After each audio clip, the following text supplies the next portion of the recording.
remember once going to the doctor's. So I got this doctor with his hand around my nuts. Then he's like looking at me a bit funny. And then he basically just says, Matt Watson. I'm Matt Watson, and you're watching CarWow. CarWow has surpassed 10 million subscribers. You've driven just about every single car and every single brand on the planet. Ooh, it's super. I drive cars and I say things about them. But it does look a little bit like a cat doing something else. You've got over 1 million subscribers on your Matt Watson channel as well. I'm a little bit like a wasp. You know, you can bat me away, but I'll keep coming back. I love cars. I'm the person within my friendship circle and family that will come to for the car advice. I get a job on a car magazine. I was actually told by my editor, Matt, you and I, we're not really made for reviewing cars, are we? This is more of our thing, you know, like the investigations, that kind of stuff. I couldn't read. I actually don't think that I was a particularly good presenter. Chris Harris, Henry Catchpole, I think they're just much better presenters. Matt Watson, the biggest automotive YouTuber in the world. Recently, CarWow has surpassed 10 million subscribers. You've driven just about every single car and every single brand on the planet. And you also have built a personal collection that's epic too. And that's just the tip of the iceberg from my perspective. But Matt, in your own words, who are you and what do you do? Do you know what? I've watched your podcast so many times and I haven't even prepared that. Okay, I drive cars and I say things about them. It's as simple as that. That is what I do. I do have, there's probably a bit more to it than that, but basically that's it. I drive cars and say things about them, and I do it in a relatable way so people watch. Do you find when you meet people out and about that no doubt would have seen you through the many lenses that you present to in your life, do you find that they are all like CarWow, CarWow, CarWow? Or do they know you for like just as Matt Watson? Do they put the two together in one thing? Or is it, I'm Matt, or is it, oh, it's CarWow, Matt? It used to be CarWow, guy from CarWow, but then it became Matt, you're just Matt Watson. Yeah. But it's generally, there's been some strange instances where I've met people, because if you think about YouTubers, often a YouTuber will have like a following and be known for creating content. But what I also do is I'll review cars which people just use as a resource when they're buying a car. They're not going to watch the videos other than as finding out which is the right car for them to buy.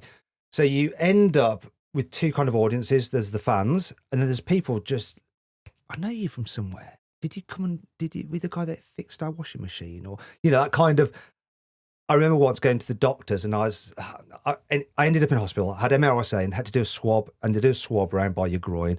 So I got this doctor with his hand around my nuts. Then he's like looking at me a bit funny. It's like, what's wrong with my nuts? And then he basically just says, I bought a Skoda Octavia VRS because of you. And he's got his hands on my nuts.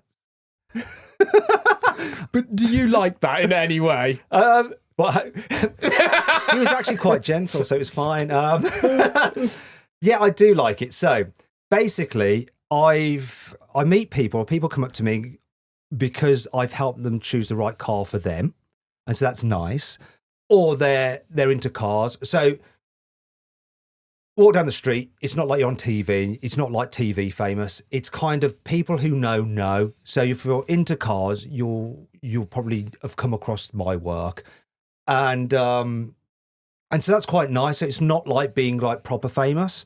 I think this kind of niche YouTube famous is the right balance of fame at my level. I mean, if you get into Mr. Beast, it would be crazy.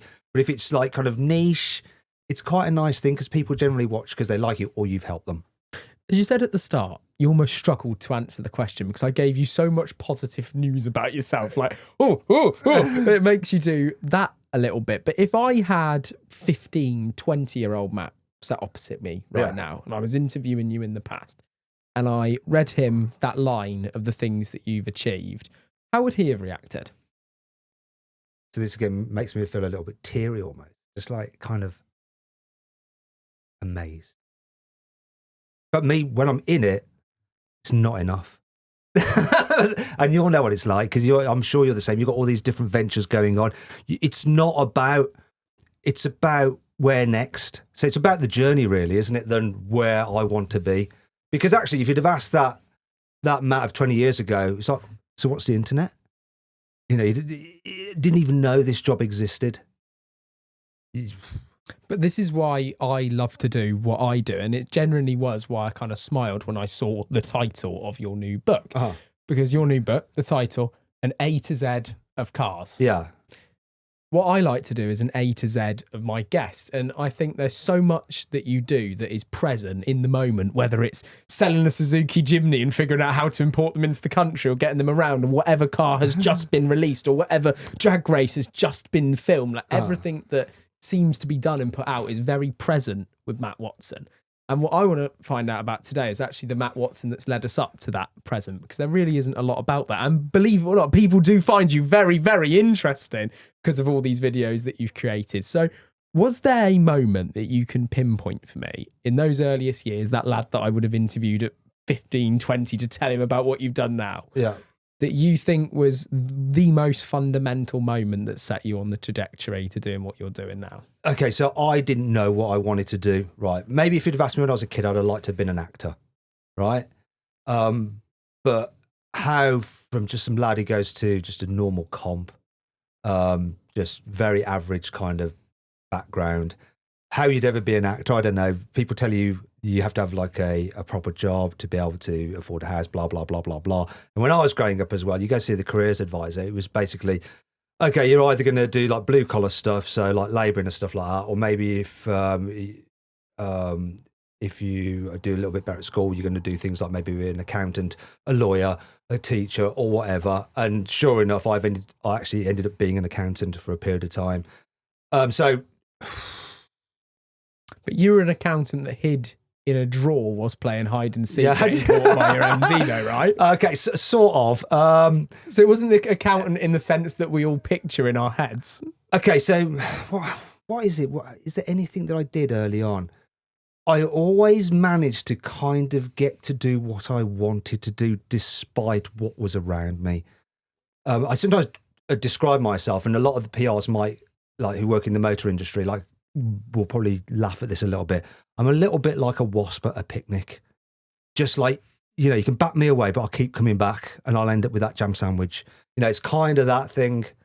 And so I always had that in me, that kind of like drive and determination. And I'm sure you're very similar.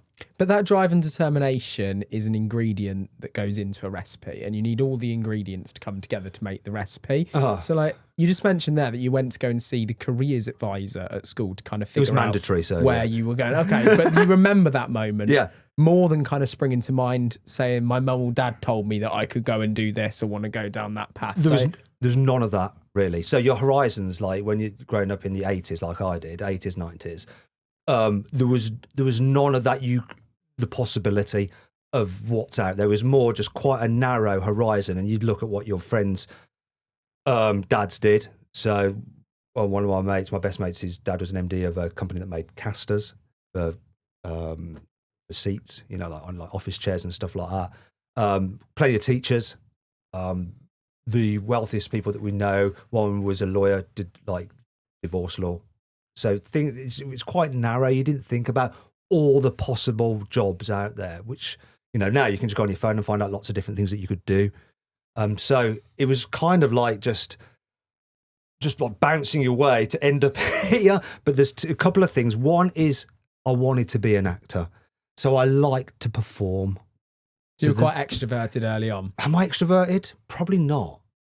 Some ways introverted. Well, accountants normally are. Yeah. So introverted, but also extroverted at the same time. So a little bit of a kind of contrast.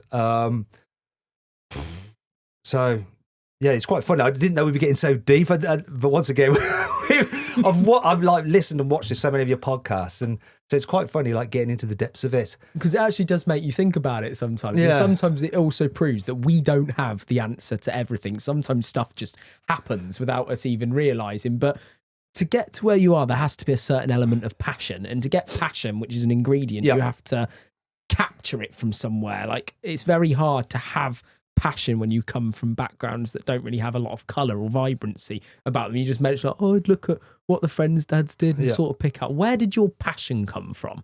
Where did like that love of like, I want to do that, I could be better, I could do something like that one day come from? Or did that come later? I was good at forcing myself to do things which were like hard, so I could do graft. Like from an early age, a good example is my father, right? So my dad would give us, from an early age, pocket money, and you had the opportunity to either spend the money or he would keep it for you, and then it would multiply slightly, and then you could have it all in one lump sum in the summer. So I learned to delay gratification. You know, dividend. Yeah, not so much dividend, but it was like I learned that you could put something off today and it'd be worth a bit more in the future. So I got that, and the ability to not just take something straight away, to work for something in the future. Did you know that 9 out of 10 cars in 2025 are bought on finance? And this is usually done from the main dealership that you buy the vehicle from, rather than a private finance company. Now, we are all guilty of it, myself included, over the years. As soon as the dealer gives you that monthly repayment amount and it's within your budget, we just say yes to get ourselves in the car. And I know that's you. However, we rarely check what percentage of that payment is interest versus actual repayment on the vehicle. And in recent years, interest rates have been super high, as we know, but dealerships put an extra percentage on the base rate so that they can earn even more money. And some people that have bought cars are paying as high as 13% APR at the minute. So let me genuinely save you some money and teach you a trick at the same time. You can refinance a vehicle at any point in its agreement, whether it's 2 days in, 2 months in, or 2 years in. Lillian Stanley are private finance brokers run by Helen and her wonderful team. They have secured me a rate as low as 7.9%, which is available on select cars and clients. So if you have a vehicle that is over £25,000 on finance, you could save potentially hundreds of pounds a month with this simple refinance. And to be clear, this is the difference between an old interest rate you would be paying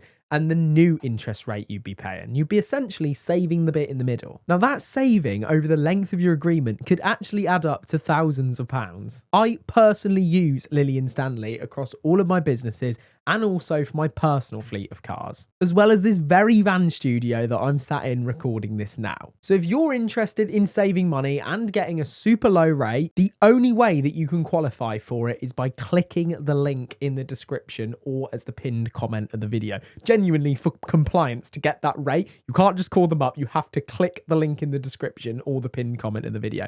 Once you've saved yourself a bit of money, come back to Road Success and thank me later. Thank you to Lillian Stanley for sponsoring this podcast. So your dad taught you to kind of wait for what was coming rather than just take it all at once. You'd kind of delay what it was that you got. And do you think that actually helped you out then in your earlier years, in like your teen years? I guess so. I mean, you don't enjoy it at the time, but you learn that you don't have to have everything immediately. So you can put off, like, you can put in some graft, knowing that it will reap rewards in the future. What about cars then? Because alongside like what you wanted to do career-wise and who you were going to become, the passion and like the energy for cars already began? Yeah, so always loved cars from as long as I can remember, like friends and family that had cool cars. My dad had a cool car, but he sold it before I was born, and I never forgave him. So I always wanted one. I mean, you might not think it's cool nowadays, but it was an MGB Roadster, a chrome bumper model, and he had that, and he sold it just before I was born, and then he sold it to his mate, and his mate crashed it within a day, wrote it off. So I never forgave this mate. He had friends who had like Jaguar XJSs, Jaguar E-Types. My mate's dad had an M535i. So I had lots of friends that had cool cars, but my dad never really did after the MGB, even though he liked cars. My mum had the better car, so she would have things like XR2s, XR2Is and stuff like that, which I eventually got to drive. But my dad didn't so much, but I was always into cars and toy cars. And one of the first toy cars that I remember was a remote control Porsche 924. That's when my love of Porsches began. My godfather had a 911 SC. So always surrounded by people who had cool cars that I really liked, and just wished that my dad had bought some more cool cars. Do you remember what you'd watch on those cars alongside just knowing people that had them? So I'm so old. It was like the original Top Gear, but like was it even before Clarkson's days? Probably not, like his early days. So I remember watching Clarkson, and Clarkson was just different. So I would watch Clarkson for Clarkson, even if there hadn't been cars involved. And so really was watching original Top Gear, the segments in particular with Clarkson, that really helped get me more and more into cars.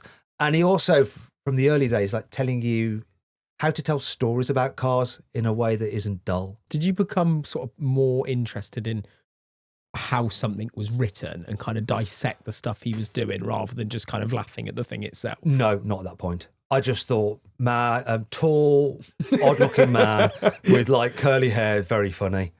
Just the way he says things, very funny. Did you think I want to do that one day?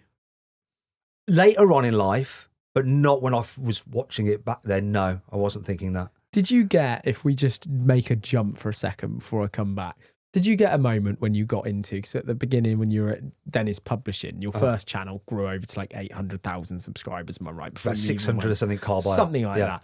Did you get like your first video that you can think back to that you thought, I'm doing it, this is it, this is like Top Gear? Like, did you get that pinch me moment? No, because I probably shouldn't say this. If you go online and look at something like Auto Express HID gas discharge bulbs, it's my first video that I ever filmed. Now, anyone who thinks, I'm not going to be able to ever do this, go and watch that video because you will see the worst presenting in your life. And I'm not joking. I'm not joking. It's so bad. I actually don't think that I was a particularly good presenter especially when I was watching like people like Chris Harris and Henry Catchpole and stuff like that. I think they're just much better presenters. And I really had to work and try until I didn't give a shit. And then just easy. So what made you stop giving a shit? Overexposure. So I stopped overanalyzing it by just doing it over and over and over again. Just over and over and over again.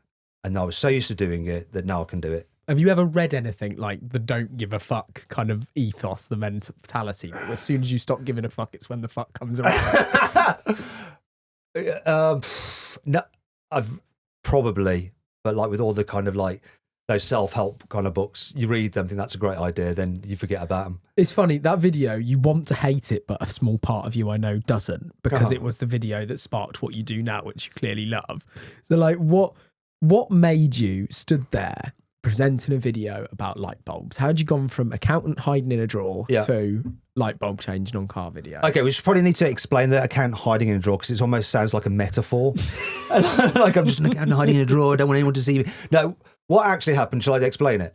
Okay, so I used to work for one of the big accountancy firms, PricewaterhouseCoopers, and we do these really long late night group consolidation audits. So I'm like 24, we're locked in a room, we're checking facts and figures about these companies till like 2 a.m. in the morning. It's insane graft, right? Anyhow, there's a couple of other people my age as well, so you end up having a bit of a laugh with them.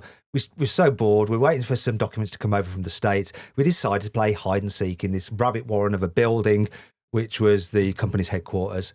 Anyhow, I go into the FD's office and lock myself in there, in a cupboard, waiting for my mate to come and try and find me. The FD comes back because he's forgotten something, opens his cupboard, and there's the accountant like in there hiding. And so I just looked him in the eye and said, "We leave no stone unturned," and walked off. Now, he found that really funny and kind of let me off. But I was reported to my senior manager. But I think the guy said, "Yeah, don't." I thought it was for don't fire him.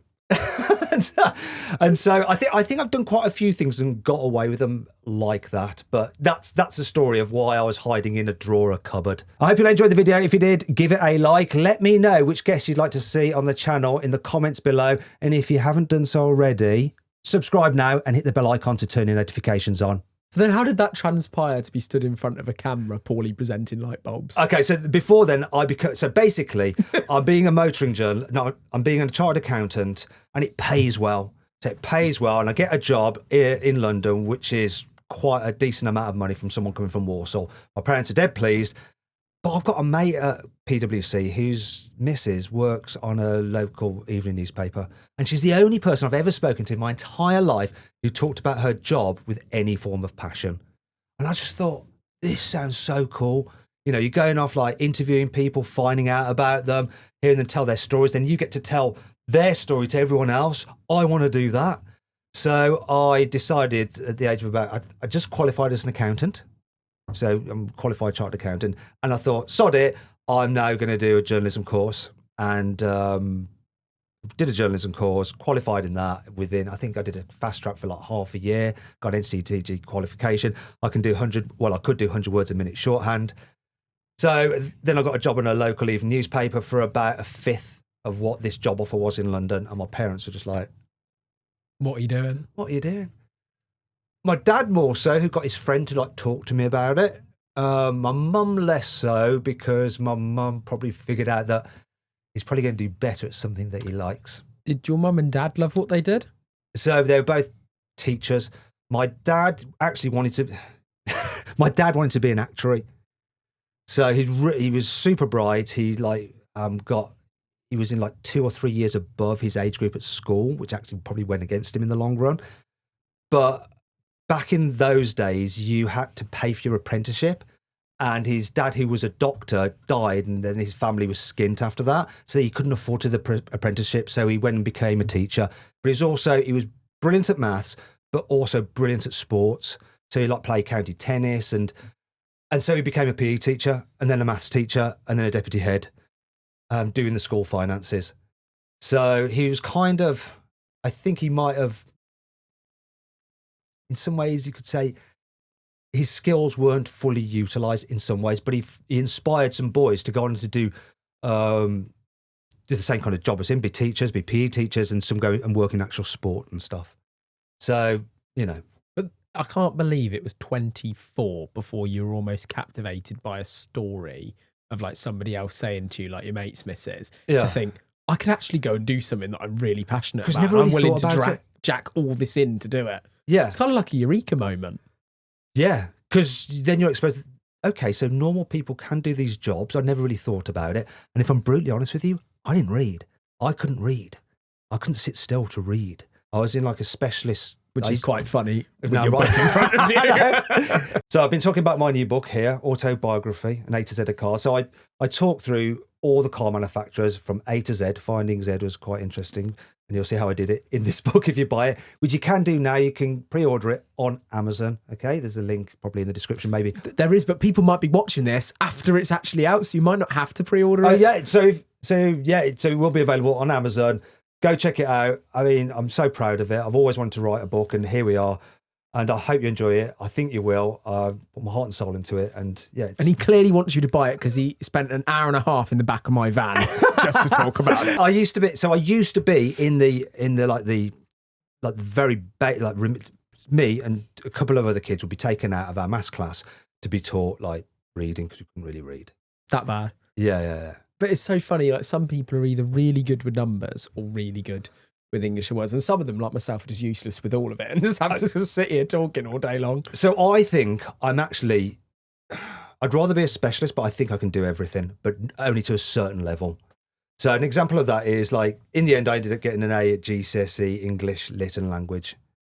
But one of the the Lit might have had a bit of cheating involved. So I found a cheeky way around it.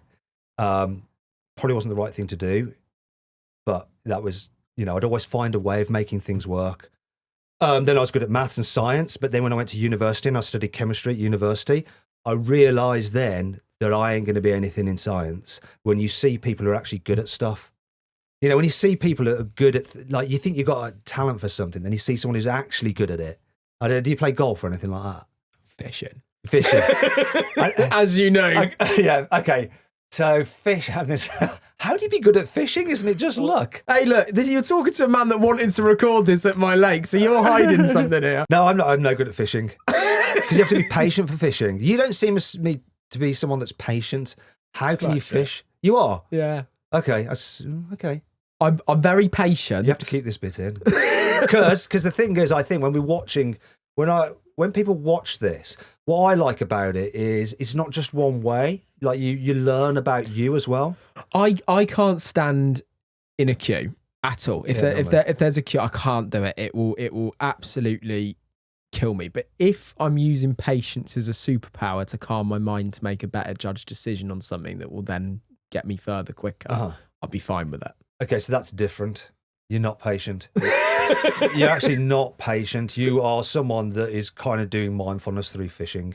Yeah. Yeah, that's someone who's driven. And a journalist has just picked me apart for it. So, again, how though does all that transpire to you be stood in front of a camera presenting with that light bulb video to like fit?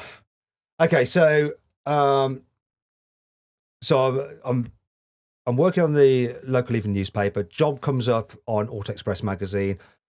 I love cars. I'm the person within my friendship circle and family that will come to for the car advice.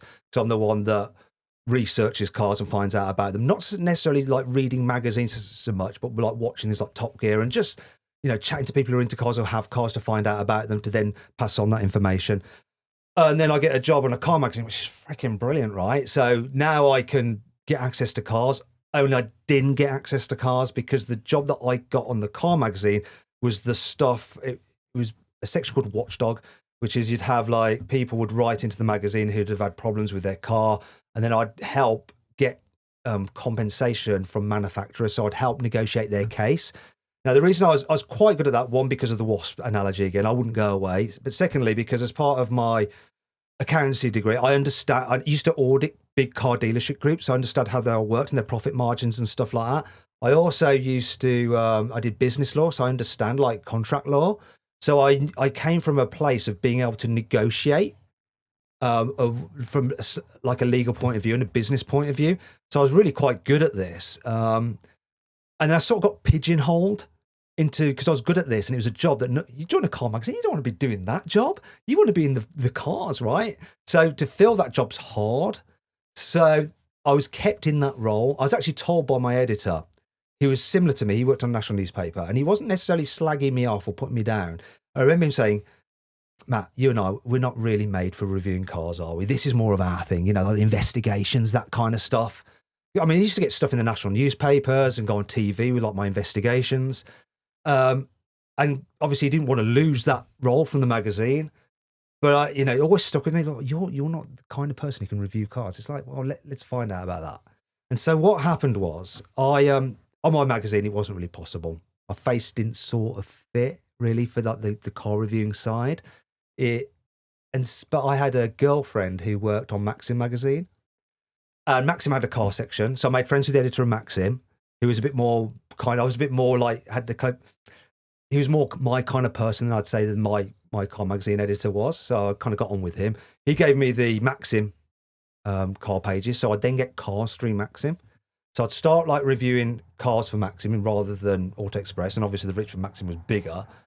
And then Maxim got a video camera to record their cover shoots with the girls when they were like doing their cover shoots. And this is in like the late 90s? This at that is, point? no. Please, Ben. You went all high pitch then. My goodness, how very dare you. No, this was like mid-noughties. Okay. Right, so mid-noughties. And so they'd only do these shoots once a month. So this camera and the camera operator, which they'd hired, would have nothing to do for the rest of the month. And so they thought, why don't we film cars?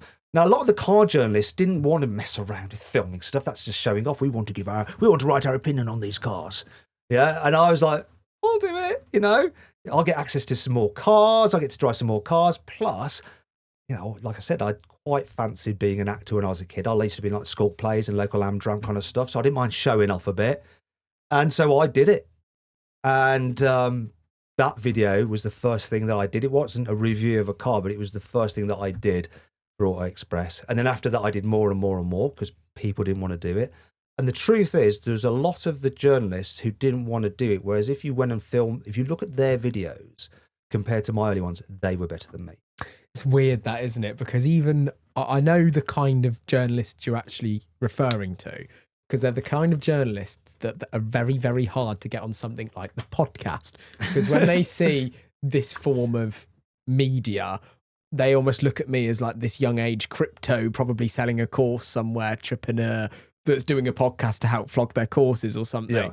And I think they've all got that like tinted glass. What's he doing with making these videos? Like, I don't understand it because it's not like writing or proper. I'm talking about maybe the days of Ecotty and stuff like that. Yes. Like even I struggle to sometimes get those chaps to like come and give me their time in the seat. And it's only when you kind of prove who you've had on and kind of work through that you earn the respect to be like, oh, actually, I think this is something. Like, this is actually a proper thing.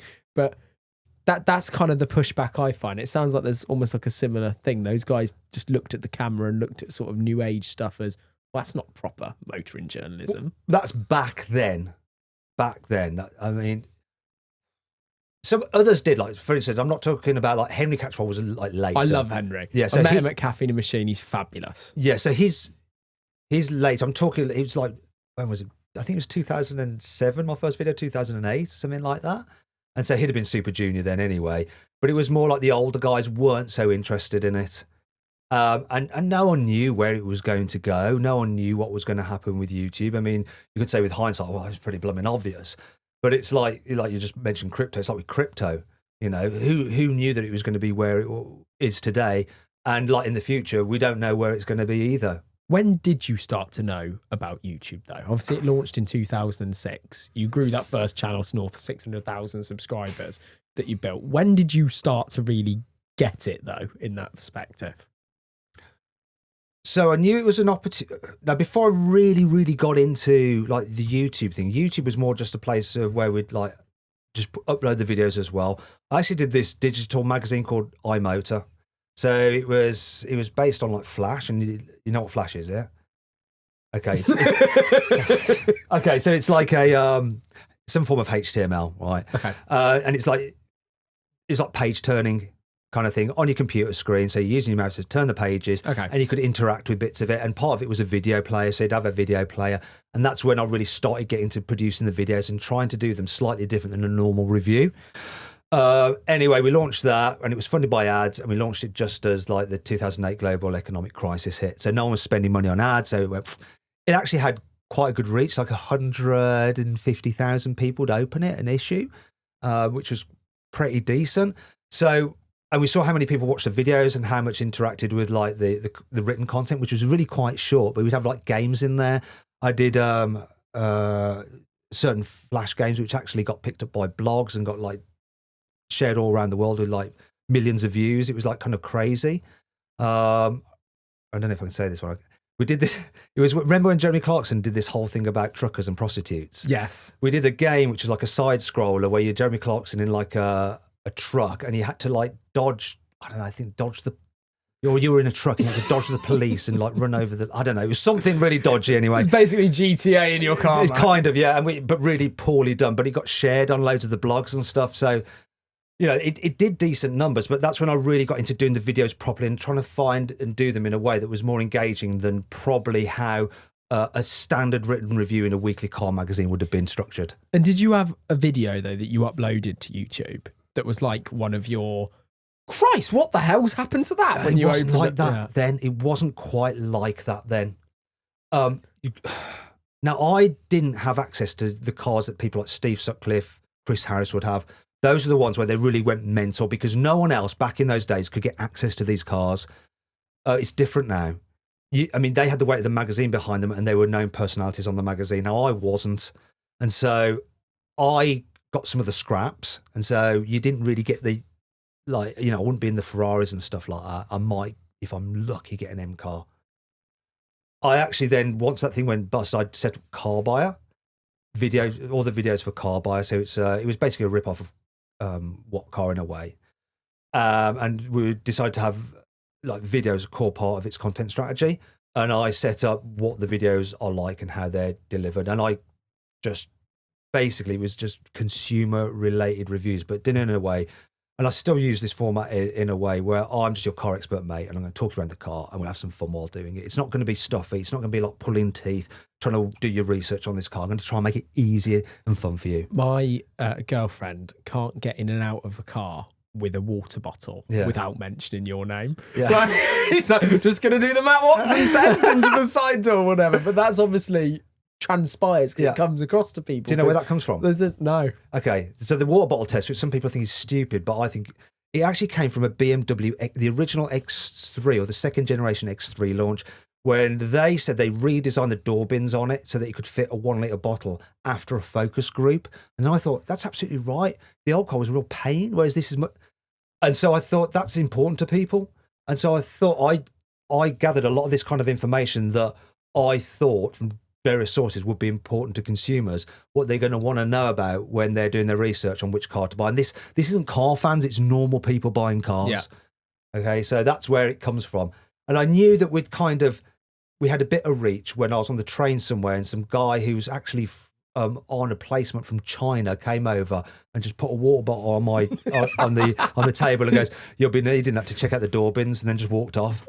was like, oh. But after you had success with things like the water bottle and people recognising it, and clearly the things that you were doing in videos and your strategy behind them worked, would you then start to get more and more access to those other cars and those other brands? Yeah, so I mean, basically, you get more reach, you get more access, but it's not strictly the case though, because Depends if someone likes you or not. yes, well, or likes the way that you do content, Which Mazda doesn't. which Mazda didn't know, and I can understand their point of view.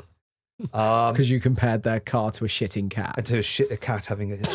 So it's this Mazda 3, right? And by this point, I'd realised that you had to have a hook at the beginning of your video, right? I mean, this sounds like basic stuff now, but Everyone's like delving that do YouTube into CarWow's videos and like, how the hell do they do the start, the middle, the end? How's it doing? You're just like, well, we need a hook. yeah. But this is what it was like early on. We didn't really think about this because you were coming at it almost like a written journalist, and so it's more about a worthy title rather than a hook. And I kind of learnt all this on the go. Like, if we go back to like early videos of being told, don't do this, don't do that, and like someone telling me who's more senior than me that you shouldn't do like this, you shouldn't do it like this, it's not on brand, it's not quite right. And someone then going, look at their video, you should have done it like their video. And then me going back to that person going, I've got 5 times the views. What's the game here? What are we trying to achieve? Are we trying to say things in a certain way, or are we trying to get as many people to watch our video as possible? Within reason, obviously. We're not going to just set fire to the car to get clicks, right? But that learning different things that will get people watching the video for longer, figuring out this whole balance between watch time and thumbnail and title, figuring all that kind of stuff, hook at the beginning of the video to like hook people in, and looking through like I don't think we had the view through graph at the very beginning either. Imagine not having your view through graph. No, there's definitely none of the click through rates and reach graphs. It's just like, oh, this one seemed to do better than this. It's like, these are your views. But would that mean that you'd also learn that sometimes you'd have to actually overstep the mark to kind of learn from it a little bit? I knew that if there's 2 things, right? One is getting people to expect the unexpected. So we try and do things that, okay, I know he's going to review a car in a certain way, but I don't quite know what he's going to say or how he's going to say or how he's going to like compare this car to another car. But I'm still going to get all my information about this car. And then there's the other thing of like, yeah, are you trying to piss people off? No. So I don't think I'm necessarily like someone who's trying to be controversial. I think it's more the other thing that first thing that I said is what's important. The second thing is you want to have fun when you're doing it. So it's got to be fun. So it comes back to, I'm your car expert, mate. I'm going to talk you around this car and we're going to have fun. So it's just like I'm showing you around the car. I'll say things that I would say to my friend. Now, a lot of people probably, or motoring journalists, wouldn't think of the things to say that I might say, or they just wouldn't say it because it's a bit too silly or crass. And I was willing to say that stuff and let it go in the video. Even from an early stage, I would let my fluffs or cock-ups or errors or stupid things go in because it would make me more relatable. See, that's all right when you've got your own business and you're in charge of your own destiny. Yeah. So for most people's train of thought is that's fine if it's my thing because who's going to take it off me? But at this point, you are fully employed by the companies. So I'm fully employed by Dennis Publishing. That's a little bit like not sure about it. So, and then what happens is CarWow comes along. So my mate, you probably know him, James Baggett, car dealer. He met James Hind, who's the founder of CarWow. Yeah. At an event, James Hind was saying to Baggett, listen, we need someone, we really want to do video. James suggested me. I had a meeting with James Hind. And he was, because it was a startup, willing to take risks. This was back in 2016? 2016, bang on 2016. Willing to take risks. What can we do that's different? How can we make a name for ourselves? So I'm here going, listen, I've got this idea of how we could really escalate our content. I don't feel like I've got the freedom to do this. And we're not talking like really obtuse, like crazy stuff. It's just a little bit more freedom. And also, another thing was focus. So still at Dennis Publishing, the videos were a secondary or third thing. What's more important is getting the magazine out, then the web stuff, and then videos like this afterthought. Yeah.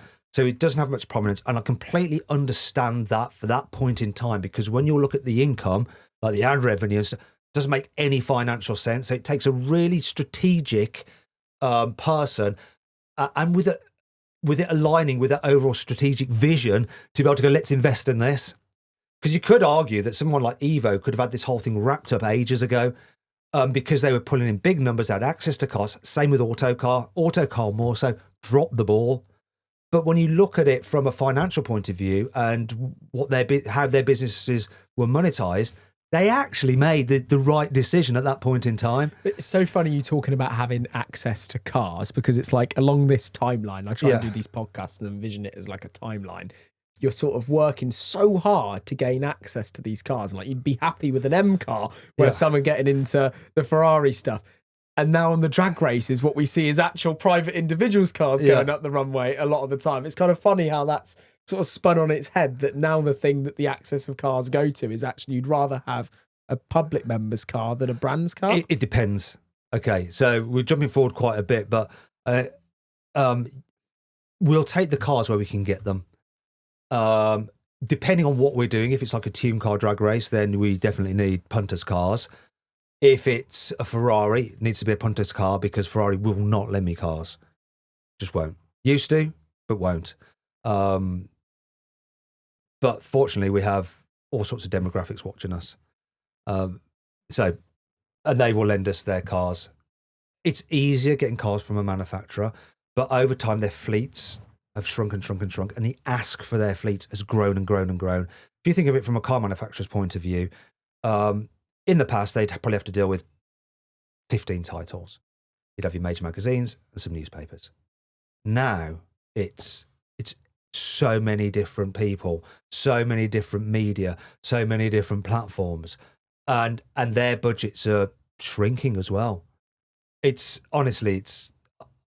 the guys at the PR departments work their asses off. It's really tough. And also, they're next on the line when they lend you a car. You know, you have some idiot like me says something, and they can get into serious trouble if we say the wrong thing. Which is mad, when a lot of the people that do the best in what we do almost have that don't give a fuck kind of attitude alongside as well. Yeah, because people want to watch the truth, right? They want it to come from someone that's telling them the truth, or what they think is the truth. Sometimes people escalate stuff. So there's various online creators will escalate stuff or try and find a problem where there's not one. I don't do that. It would more be along the lines of, if something would annoy me, I'll point it out, and I might take the piss out of it. Like I'd take the piss out to you, but I'm not overly sensationalising something. Had you had the idea in that 2016, here's my if I could just do everything I wanted to brief? Yeah. Was drag racing part of that? So the reason behind drag racing is because I wasn't a good enough driver to do track battles. So when I was at Dennis Publishing, we would have like a racing driver on the magazine. You'd have on Autocar, you'd have Steve Sutcliffe. On Evo, you'd have Dickie Meaden or someone like that. Randy in the States. Yeah, Randy. So these guys, right, they can get in a car and they can put in a lap time within a couple of tenths, right? So how can I, as someone who my own lap time in a single car, I'm not terrible, right?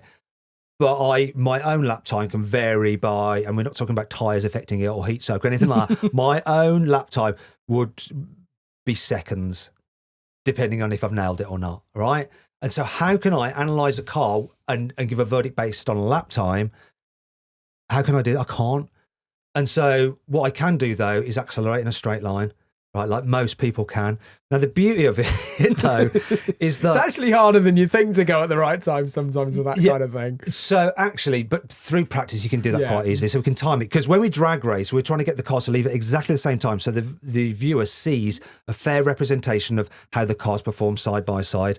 Now, one of the things about the drag races, which is quite interesting, is that within the motoring journalist world, they thought drag racing was a bit dirty. Like, drag racing, it doesn't show off the handling of the car. And, you know, the motoring journalists would prefer a track battle. And you could almost say that I personally, as a car geek, in some ways preferred a track battle. But visually, it's not as interesting because you have one car go around a track on its own, gives a time. Then you have another car go around the track on its own, gives another time. In a drag race, you have them running side by side. So it's a competition sport in a way. So they're racing side by side. So it's quicker, it's snappier. And once again, it's probably more relatable as well, because you've got a bunch of like real hardcore like car fanatics would rather watch a track battle, but a wider audience would rather watch a drag race because anyone can say to their mate, my car's faster than yours, or they can find out which car is the fastest in a straight line, and anyone can do it. You put your foot down and go. Even up to a Bugatti Chiron owner versus a Formula One car. Yeah. Exactly. Which must be a bit of a challenge occasionally, because if you've got 10 people sat across a line, like we all have these things that we don't really always think about because we're just watching the videos, etc. But the things that properly do, I'd imagine, get on your nerves now and then. For me, I find dealing with people or multiple people can be a challenge. If you've got a day of shooting God knows how many drag races, I'm imagining that it's not always every take makes the video that you're going up the runway. So we tend to show everything because we've moved away from, in the early days, it tried to be like, this is the best things that we could show and this is how when the cars performed at their best. But then obviously YouTube, it likes a longer watch time, more people are watching on TV, so you've got to give them more of an experience. And now we're showing it warts and all. So this is the story of the drag race and how it all worked.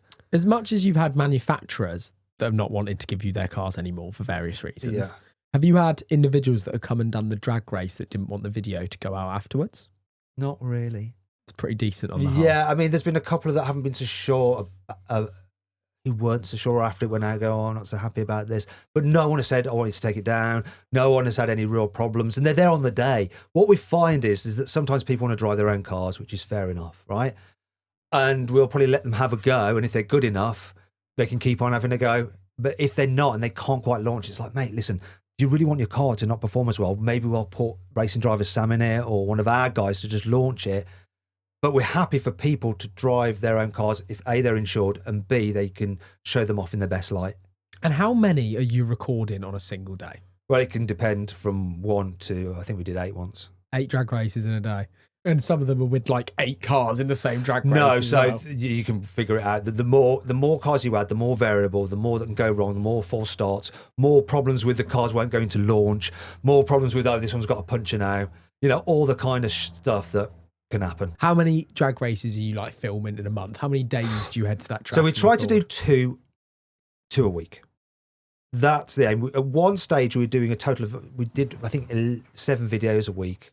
But we did daily videos for maybe a month once. And then we'd probably do 5 or 6. But the videos were shorter. So YouTube was working differently then. Like in 2016, 2017, we were told by YouTube it's all about regular uploads. Upload every day, because they wanted to pump their platform full of content. So they're telling all the content creators to do that because there weren't so many content creators. Now there's a lot more content creators. They've got too many content creators. And that's why the algorithm changed from, you know, if you had subscribers, it would be pushed to all your subscribers. Now it's not like that. It's all driven through the home feed, isn't it? Do you remember, though, when you started to upload those videos? Yeah. The first time you're like, I got this plan right.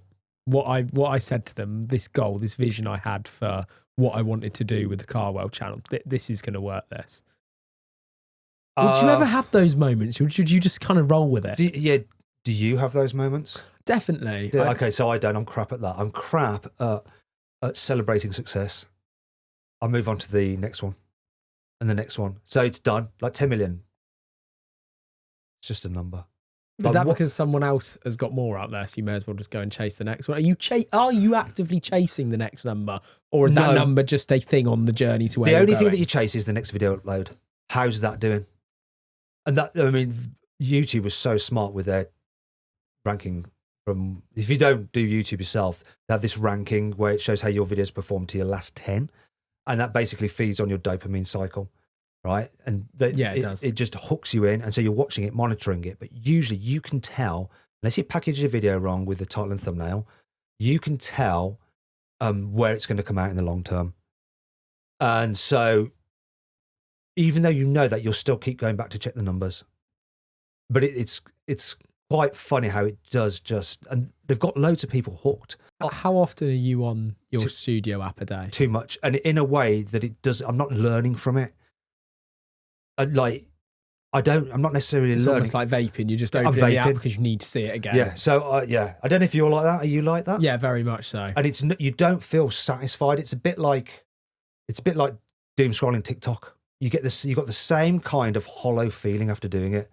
Which is mad. Yeah. Because also you're uploading not just on the CarWow channel, we get onto it, you've got over 1 million subscribers on your Matt Watson channel as well, and have to find time to create the content and regularly upload on that as well. We'll get on to time. I've got a 4-year-old daughter as well, yeah. Which is insane to be able to fit all of the stuff that in. A lot of people on the outside world will see that as an insane challenge. So like, what is your driving force behind that much stuff? Dopamine loop. YouTube. That sounds awful, but it probably is. If you like really go base down into what is driving it, it is probably that. When did you start your Matt Watson channel? Ages and ages ago, where I just upload some stuff. So was that pre-CarWow? Yeah. Was it motoring along pre-CarWow? No.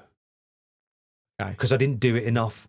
And it didn't really have a strategy for it. Whereas it sort of does now. Hence the chimney there. I was going to say, was the strategy behind it in the early days, not to think the relationship with you and Carl, because you're owner of CarWow now, one of the shareholders?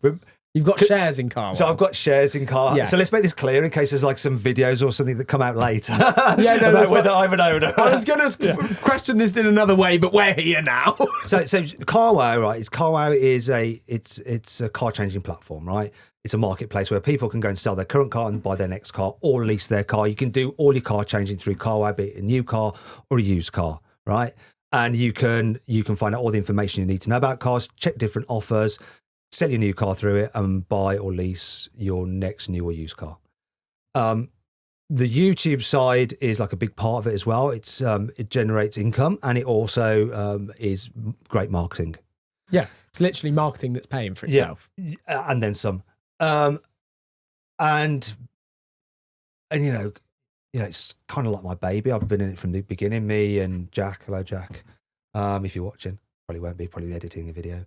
But yeah, so we're it's like I've been doing it for so long. It's like my baby. You're doing 50 to 70 million views a month. It's a significant baby. Yeah. I mean, there's a lot more people involved in it now than like the early days. But we started, came up with the concept, and it's, so I'm guessing it was a collective. Like, you should have a part of this. Yes. Yeah. And to also hook you in, right? Because you don't want. It doesn't make sense to invest all this money into the channel and then I just bugger off. I mean, I have no plans to bugger off. And I'm guessing, because from an outsider that's, say, a casual viewer, because on YouTube it's almost like rings. You have like viewers that watch every single video, then you have your casual video viewers, and then you almost have your sort of more semi-casual viewers, and then you have new viewers that come in. But those kind of casual rings, I can imagine they would potentially think like, why doesn't he just upload all of this on one channel? Like everything on CarWow versus... like what to put on Matt Watson versus what to put on Carl. But I've now started to realise with your content that a lot more of the stuff that you really nerd out on and absolutely love goes on your channel. Yeah, so it's more about the cars that I own. So like my old Porsche, my old Mazda, my old Fiat 126. I knew you were going to list out those cars before saying a 992 GT3 RS, which is now a 911 ST. 911 ST. Because it was the 3RS, which was in your big video with all the cars in the background, but now it's 911 ST. And I knew you were going to read out all those other cars first. Why? Because you wouldn't start with the biggest thing and the most shiniest object first to read out. So this is the weird thing about me, that the best car that I have or have ever owned is the 911 ST.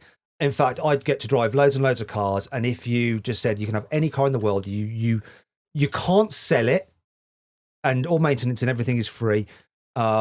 Which car would you have? 911 ST would potentially be in there, just because of how it is to drive. I'd say if I've got to have it, got to keep it, can never sell it, and it's just about how it makes me feel, it would be the 911 ST. I've driven loads and loads of hypercars, and it would be that. What was your first supercar purchase? GT3 RS. Is that even a supercar? There's a debate on that. Was it a significant car to you to make it feel like a supercar? No, because I don't think I had that. When I was a kid, right, I liked Porsches at first, but then I liked Ferraris. 308 GTS, I'd have loved one of those, or 355, 345 Berlinetta. I still want one now. So Ferrari would be like a supercar. But did I want a supercar? I was more into driving. I went through a phase where I kind of went a little bit off cars, more into bikes. And if I'm brutally honest, bikes are more fun from what I can remember, but they're also a lot more dangerous and a lot less practical. So I came back after having a bike accident. I came back to focus on cars, but I was more, me and my mates were more bikes. Because they're just faster and more nimble. There's something about a bike where have you ridden a bike? No. Don't ride a bike. No, I've dealt with too many fatal accidents on my road. Okay, don't ride a bike because it's like, don't take heroin. Yeah, it's crazy. don't do that because You you might like it reset too your much. sense of speech. You must get that with a lot of the cars that you drive as well. You almost get these It's the sense of reset freedom and the way speed that to moments. turn. Sorry, I'm just talking That's all right. because I'm so passionate about bikes. Anyway. it's the way you drive a car by pulling these levers and doing these things, and you do like certain cars. You feel like they're part of you, or the way they rotate. You know, you feel like you're dancing with them in a way. But the bike it's part of you. It's almost like being able to run really, really quickly. You know those dreams that you've had when you've been flying or you've been able to run really fast? I don't know if you've had those. I don't take that much acid. Okay. And so, but it's like that. You just, the freedom and just the way you It feels like another body part. it feels part of your body. It feels totally natural and So- free. Is Bike Wow coming anytime soon? No, because I won't get back on a bike. But yeah, because yeah. But as much as I can tell that the kind of massive significant moments that mean a lot to others, you kind of gloss over them because it's all about the next thing, the next video, the next everything. What I'm trying to get at was it quite cool for you to buy your first like big car, like a GT3 RS? Did you go like, wow, look at that? Yeah. It Well, wasn't. tell me about it. So the then. problem is I was filming it at the time. So when you're filming it, it takes the edge off because I'm thinking about what's it looking like, what's the story like, while also trying to enjoy it. So it does, because I'm thinking about filming that you're getting bothered by a wasp, aren't you? No, it's fine. He's gone. He's gone. So it's probably not the same as if I was just going to buy the car without having to film it. So filming it takes the edge off. I think the specking was more fun. The ST, interestingly, getting the covers off that because I'd already done the GT3 RS video. It was basically the same format. I didn't have to think about that. So I got to enjoy the experience more. But you've also got to remember, I'm a very privileged person I work for a magazine, which like you've got a lot of these like YouTubers have come up and they're trying to get cars from manufacturers and stuff like that. It's real hard graft doing it off your own back. I had the luxury of being part of a title that was just given cars. So I was used to being around these cars. So it's different for someone else who's just, you've worked really hard and now I'm buying my dream car. Because I've driven the 3RS many times, quite a lot before. I've driven it on track. So it's not the first time I'm seeing this car. It's not the first time I'm experiencing it. So it's not quite the same. Is it hard for you to get excited about driving a car anymore? No. And this can probably come back to why I listed those other cars off first. One, because I don't want to seem like a bit of a knob going on 911 ST. But also because those other cars give me pleasure in a similar way. Like that Jimny, right? The Suzuki Jimny, I reviewed it. Which we should probably talk about now, 55 minutes into the podcast, the fact that there is a Jimny in the back of the shop.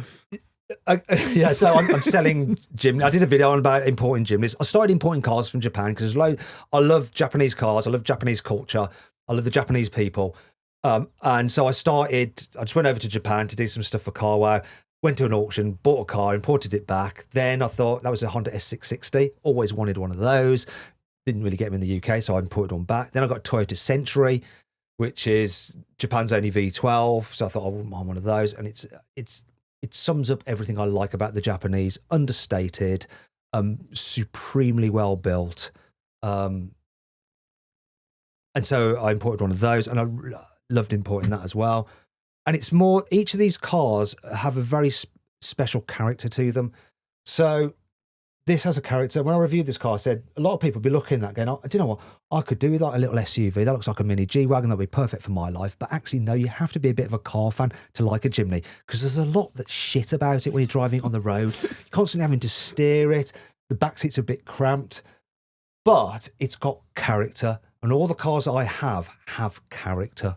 Now, if you're interested in buying a Jimny, you can check out my new car dealership. So it's called Japanese Dream Machines. It's japanesedreammachines.co.uk, and you can email me at info@japanesedreammachines.co.uk. Got loads of stock. Go check it out. Do you think that's the most important thing in a car? Yeah, character. So what you pulled in today, what I had to follow you in all the way down into where we are now, was an electric Chinese car. It's a new JQ5, right? So would I? So electric cars. I've got an electric car. I've got a Tesla Model 3. Chinese electric cars. That car in particular. Would I buy one of those? Not me personally. Would I recommend it to someone who wants a good value for money car that can do pretty much all they want for an insanely good price? Yes, I would. So there's two different elements. There's Matt Watson, the car fan himself, who's buying cars for himself, which is what my channel's all about. And the shenanigans that I get up to, like starting a Japanese car import business. Does anyone ever tell you no? What do you mean? Because of like your time, like family, back home, like, Matt, what are you doing now? Yeah, but I've got like you've got a hangar somewhere with loads of chimneys in it and they're all for sale suddenly, but you're also doing CarWow and you've got your own channel and you've got this going on. And by the way, you just brought a book. Yeah, but I don't understand time very well. Well, it's taken me a year to get you to sit here. So. I'm not very good at time. So, like... But it doesn't stop you. It doesn't stop. So I don't understand how long these things are going to take, right? So even like meeting you here today, I think a lot more is possible in the space of time that I have than there is in reality.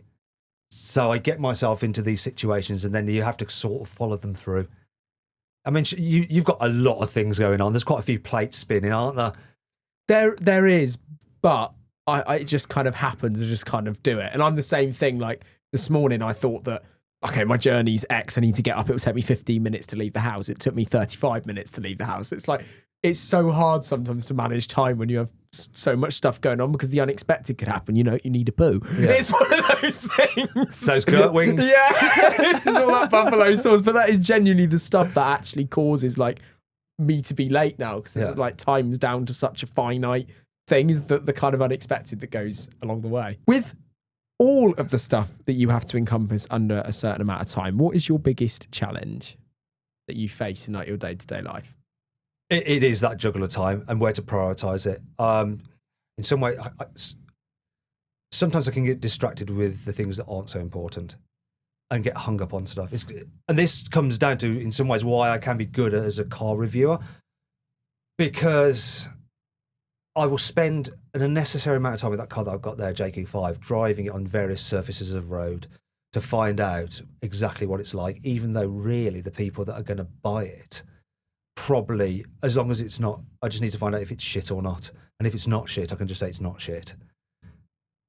Whereas my motoring journalist side wants to know where it ranks compared to everything else I've ever reviewed in terms of the driving dynamics. Who's your great leveler? Does anyone ever tell you like no, or makes you think about something? I think they do, but I don't hear it. I don't know. Sometimes I have to say no myself. Other people, like when you ask for stuff, they say no, and then my partner sometimes, you know. When you talk about like me spinning plates, for example, because you see that stuff, I don't have a little one. So has that like been something that, because if that was 2016 when CarWow started and started to motor and take off, would you say that that's been one of the hardest things for you to balance? Is kind of if the timing was about right. So if it had happened sooner, I don't think I'd have been able to put the same amount of energy in that you require in the initial push. Like the amount of drive and work that went into like the first 5-6 years of CarWow was pretty insane. And I'm still working hard now, but more comes to you now just because of the numbers, more opportunities come. So the hunt for the opportunity, we don't have to do it quite so much. What was the hardest moment that you've had to overcome in your career? You ever thought, Jesus, this week's been tough, or this month's been tough, or there's certain times where you overbook and you think, oh God, I just can't. What have I done? Or I've taken on too much stuff. You know, you wake up in the night and you go, oh, I've got too much stuff going on here. But you said at the start of the podcast that you actually, through doing all the law stuff, especially that early car magazine, you got really good at learning to say no, and also going back to people like a Wasp, like going back to them. I'm not so good at saying no, but I'm kind of don't give up. So that's the thing. I can sometimes take on too much stuff, but I am good at, like, if I think something's worth doing, I don't give up too easily. So what was your driver behind doing this? So someone actually contacted me and go, Matt, you should do a book. And I was like, yeah, right. That'd be awesome. Because there's one thing about doing like videos and stuff. You can't really, to show someone a video, you have to go on your phone and go like that. there's just something to, it might be my generation as well, to just have a book. Such a tactile thing. Just a thing like no one can ever turn that off. You know, that can never be, that's always going to be there. That I've written a book. I also really enjoyed writing it and like remembering, like, so basically I go through. Did you do a lot of the writing yourself? Yeah. So like, it's all like my take on different manufacturers and my experience with different cars and manufacturers and so on and so forth. So it's something you can like. What's your favourite page? Open it. This is actually a dummy book because it's only being printed now.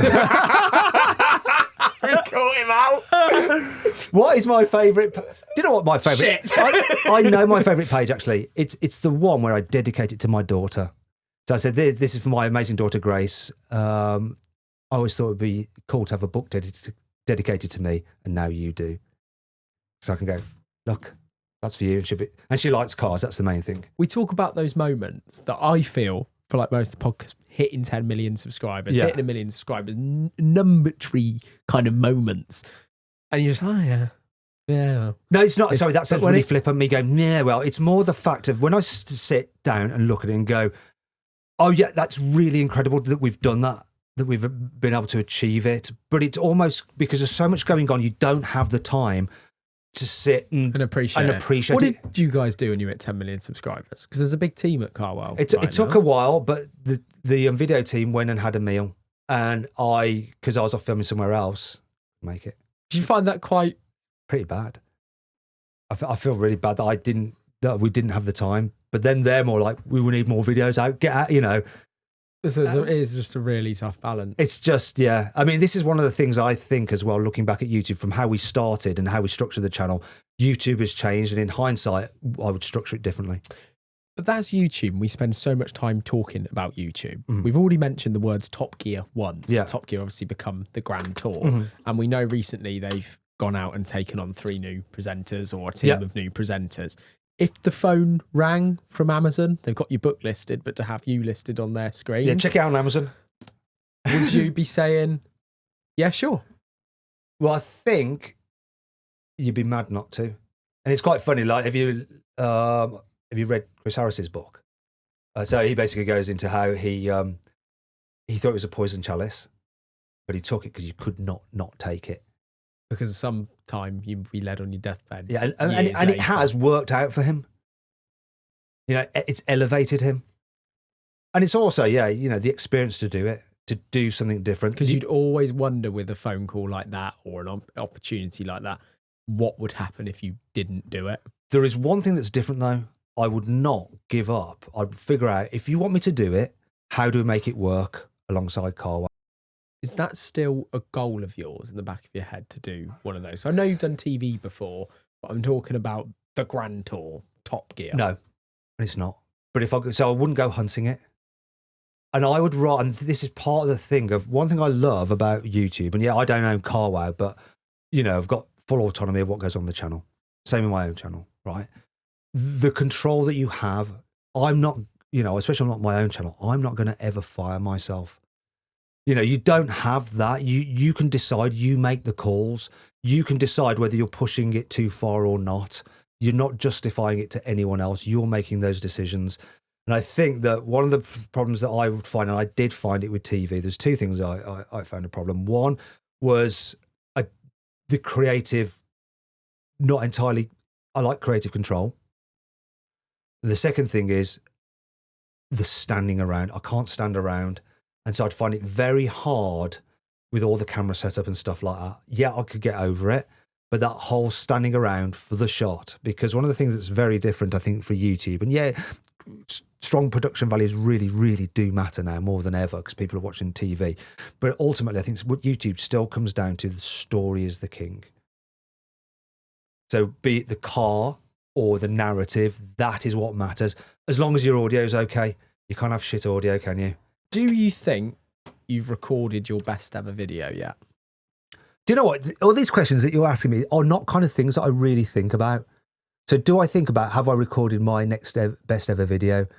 What define best? So you've got to define the terms of best. Something that you are very proud of and that you go back in the same way that you open that studio app multiple times and that's the one that you click on to be like, we did this. No, but so there's not that. I don't think I'd do that. Do you not think when you've lined up a Formula One car and a Bugatti Chiron next to each other on a one-way and sent them down there multiple times? So that was with a big cool. beaming smile on your face that's not what I'm describing? Turning up to that shoot and seeing the Formula One car and the whole team there and just thinking, last thing I was like reviewing Kia Picantos. Here we are. Look at this. This is amazing. So yes, sometimes we have that, but then you're into the shoot and there was all the drama of that shoot. I don't really want to go into the details of it now, but as you can imagine, it wasn't all plain sailing. Formula One car is pretty tricky. You've got little windows of opportunity of when it can run. Then there's various things can happen on a runway and things happen. And so then you're into the battle. I mean, I say my job quite a lot of the time when you film it is a bit like an episode of The Apprentice, isn't it? Do you know what I mean? Like it's this challenge, kind of get this thing done. And so you're not necessarily in the space of enjoying it. And then when it comes out, it's great when the video flies. So when that Formula One video flew, and you know when you've got your usual kind of, that's doing well, like the day, like it's spike first day, then it like tails off. It's when it goes, it just keeps growing day after day after day, and it's being spread out. And that's the bit that your dopamine chases. Yeah, and you're always chasing that. About the passion, the bit that makes you passionate, the bit that makes you want to do it again. But it's also the cars. I'm passionate about the cars. I really love finding out about these new cars and going on these launch events. And it's not just the performance cars, it's also just normal, simple, everyday cars. And you're still excited about the stuff coming out now? Yeah. You don't think the world's like cooked for? Because a lot of my favourite stuff, everybody talks about their favourites kind of era of cars, per se. My stuff is 2002 to 2020. Like the stuff that was in there for me, because I love lightweight, hardcore, mid-engine supercars. That's my thing. And from 360 CS all the way through to 488 Pista, that's my thing. And I just can't get excited by like the 296 GTS 400 thing. Do you know, I'm with you in some ways, but I wonder if you ask someone who, like my dad's age, was like, modern cars got a little bit too safe and simple. I preferred, my 1960s, my 1970s cars. I mean, for me, peak car is around mid-noughties, where easy enough to live with, don't break down, lots of performance, not too much intervention, lots of feel with hydraulic power steering and stuff like that. But now I'm being like a car geek, right? I mean, that's got hydraulic power steering and it's shite. The steering is shite, but it's good for off-road. So I think as a motoring journalist, what has become tricky is a big part of what we would analyse in the car was the powertrain. So the engine and the gearbox and how they interact, it's gone. With electric cars, that's gone. So, and this is one of the things that I find interesting with like Rolls-Royce. I remember when Rolls-Royce, they like announcing the Spectre. It goes, the Spectre is going to be the most perfect Rolls-Royce because it's going to be even quieter because it's got an electric motor. It's like Chinese can do a very quiet, very smooth, very powerful electric motor. What they can't do is a V12. The coin can sit on top. They can't do that. And it's like, what watch have you got on? Datejust. Okay, so there we go. I mean, why? It's got like cogs and springs and all that nonsense in it. You just like the mechanicals, and you appreciate the mechanicals of it and the look of it as well. And so that, for me as a motoring journalist, as a car guy, I miss that. As someone who's reviewing cars, well, it's just changed the parameter slightly. So it's more like, what's the energy consumption like? What's the charging rates? What's the human car interface like? There's an element which gave the variation in the car that's gone. I also think that people are becoming less interested in cars because they are ultimately, now you've taken away the engine and gearbox thing, they're becoming a bit more just like consumer tech. Does that worry you, having shares and pushing something forward like CarWow? No, because people are going to buy cars and there's loads and loads of cars coming out, so that people need advice. In fact, in some ways, because less people are into cars, there's less people in a social circle that know about cars that can get advice. So where can they come? CarWow. Everybody's talking AI. Every single conversation, every single podcast, everything in it is AI. Yep. You're at the forefront of testing everything that's coming. I've recently just been to LA and I drove around in a Waymo. Yep. 4 weeks, and it was better. It was better than taking an Uber. It was a better experience. We felt safer. It's cheaper. It's going to come to the UK. It's probably going to land here next year. Do you think that will take away passion for cars? Or do you think passion will live on through your children being excited about cars because of you? Well, one of the things I think is that as cars have got better and better, less people have to work on them. So less people have to know about cars. And because less people have to know about cars, less people are interested in cars. So, you know, you find that if you have, like, I test all these cars, and then when I own cars, don't need to own cars. A lot of motoring journalists don't own cars. I own cars because I bond with them more. I find out their personality. I clean them. They, you know, I love them, and they back. But you know what I mean? You spend time with them, you bond with them. I think as cars have become like, you don't even work on your cars yourself. People don't even like change tires of that. People are less bonding with their cars. So general people are less interested in cars as they were. People are still interested in having nice stuff and things that make their life easier and things that say something about their status. Do you think the big brands, the big European brands, Mercedes, Audi, do you think they're in for even tougher times than what they've got now because of the Chinese coming? Hell yeah. Do you think we're going to lose one or two of them? I don't know about that, but one thing... So that JQ5, right, is a good example. Often when I drive these Chinese cars, build quality, fit and finish inside is good. Tech is generally pretty good. They're a bit overcautious on the safety systems. But where they don't quite get it is the steering, the brakes and the throttle mapping. They just haven't quite got that. And it's like, and I think normal people can notice it when they back-to-back the cars, because you want a car to do exactly what you expect it to do. That's an interesting point, that there. The back-to-back of the cars. Yeah. I just find that quite, because that's what people should do a lot more, is probably go dealer to dealer and just drive them. It's hard to do, and they rely on people like me to be able to like do that for them. The thing is, they're fixing it pretty quick, so that is much better than the JQ7. And there's 7 months between the cars landing in the UK. And then it's just going to come down. People are less and less brand loyal. So they're already we see that on CarWow. People are cross shopping all the time. With these Chinese cars, they're less expensive. They're sorting out the back. They're really on it on battery and motor technology, on like the tech within the car, build quality and design. And now when they get that last piece, the driving dynamics. Are you still excited about the videos you'll make in 5 years? Yeah, because there's one. We don't know what's going to happen fully with like EVs, and 2 years ago everything was going to be EV. Now it's like, well, maybe not. Porsche there with their can making their sustainable fuel. Like, come on. or even I mean, they're just, what. I mean, from my point of view, step away from like the environmental concerns and stuff like that. You want a car that's right for the task at hand. Now, electric cars are right for very many tasks. An electric car is low maintenance. It's brilliant for short trips because you're not heat cycling an engine. As someone who's like got mechanical sympathy, I hate going on short trips in an internal combustion engine car because I don't like to heat cycle the engine. Right? This is one of the things, like we drag race like these people's cars, and people just like, fire them up. No, people like send it. I'm like, no, we need to warm it up properly, get some heat through it, and then I'll do a proper cool down. I'm an absolute anorak about it. I'm like, is your car running yet? They're like, no, Yanni's there, just like, whoa, yeah, and I'm like, no, I'm not running. I've sent cars away because they haven't been running because I don't want to damage them. I'm an absolute, honestly, I can't help myself. And that's on a day where you need to film 8 drag races. Yeah, my team are like, just fucking race it. And like, but I just can't do it. And it's someone else's thing, and I wouldn't want someone to do it to me. Anyway, backing up so electric cars are really good for certain jobs. Now, if you're someone who does a lot of miles, you want a diesel.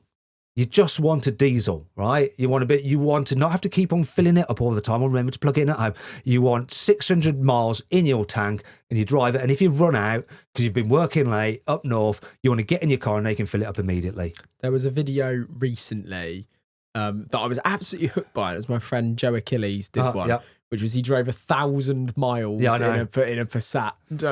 And I was like, I know, like doing it, you'd feel like that, but it does wake you up to the fact that like 1,000 miles, a car can do 1,000 miles in like one drive. Like it's these things we just don't hear because our world is dominated by 280, 350, like constantly, because that's the stuff that's coming into our world. But I'm glad to think that you still think that there is hope for the videos that are coming in 5 years. It's quite funny. I spoke to Andreas Preuninger at Porsche GT, and I was like, I asked him about the future of like GT cars when eventually they become electric.